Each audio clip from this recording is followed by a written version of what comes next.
everybody, and welcome back to my channel. Today I'll be reading another book called The Treetop Twins-Wildness Adventures. The Twins Pursue a Penguin by Cressida Cowell. Let's get into it. I hope you enjoy. The snow gleamed and dazzled as the sun glittered off the ice. The Treetop family have turned their time machine into a snowmobile, and they have travelled not back in time, but far, far away to Antarctica to study the chin-strap penguins. I don't know why you twins have brought the toboggan, said Professor Pablo. Because toboggan is so much fun, said Ted, and even serious scientific professors like us need to find time for fun, said Professor Penelope. We're too busy to have fun today, said Professor Pablo firmly. I want to film the chin-strap penguins underwater. In the distance, they could see the downhill to the shore where the penguins were gathered, and they could hear them shrieking away on the edge of the water. Professor Pablo was heading for the snowmobile when Ted had a suggestion. We could toboggan down, he said. I think that's an excellent idea, said Professor Penelope. Then we get to do our work and have fun. So they loaded the equipment onto the toboggans, pointed them downhill, and then whoosh!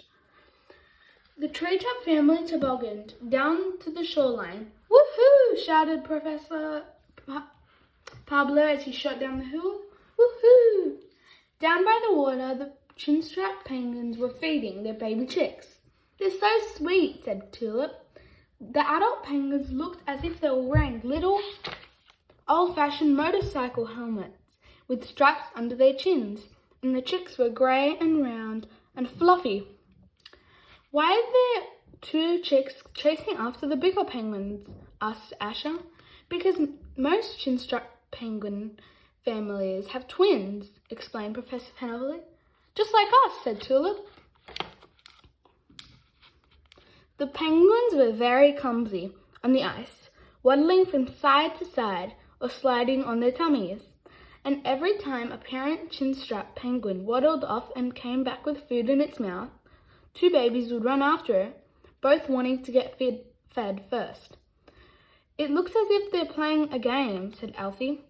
We think they have these food races, so the penguins can feed their babies separately and make sure each gets the same amount of food, said Professor Pablo. Just then, one of the chin-strap penguins dived into the water, followed by another one. Right, everyone, let's go, said Professor Pablo, and the Treetop family got ready to film their penguins underwater. They put on their dry suits, which would keep them warm and icy in the icy water, and they waddled around as if they were chin-strap penguins themselves. And then they all dived in and swam after the penguins.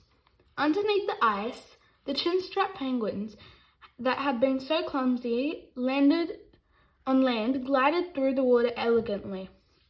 And they were quick too, more than 3 times faster than the fastest human swimmer. Wow, that's fast. The little penguins flew underwater, and it was the clumsy humans who couldn't keep up. It was a magical world under the ice, and the Treetop family filmed not only the penguins, but the bright orange sponges and octopuses, whose blue blood contained a natural antifreeze, and the seals and otters. And they filmed and filmed until they got tired and decided it was time for dinner. Night time in Antarctica. Elephant seals lolled on the ice. Foes and wandering albatross flew lazy overhead. The Treetop twins were warming up around the campfire after their swim under the ice. Professor Pablo decided to help them warm up by pretending he was a parent chin-strap penguin, and they were the babies. He ran away with their dinner, and they had to run after him to get it back. It definitely made dinner time more interesting. The sun still shone overhead because in Antarctica, in the summer, the sun never sets. So long after dinner, the whole treetop family rode around on their toboggans until it was time for bed. Woohoo! Shouted Professor Pablo as he whooshed down the slopes. He had forgotten how much fun tobogganing was, and even serious scientific professors need to find time for fun. The end. Here's some interesting facts that you might like to read. Hope you enjoyed. Okay, that was Treetop Twins' Wildness Adventures. I hope you enjoyed that, and I'll see you next time. Bye!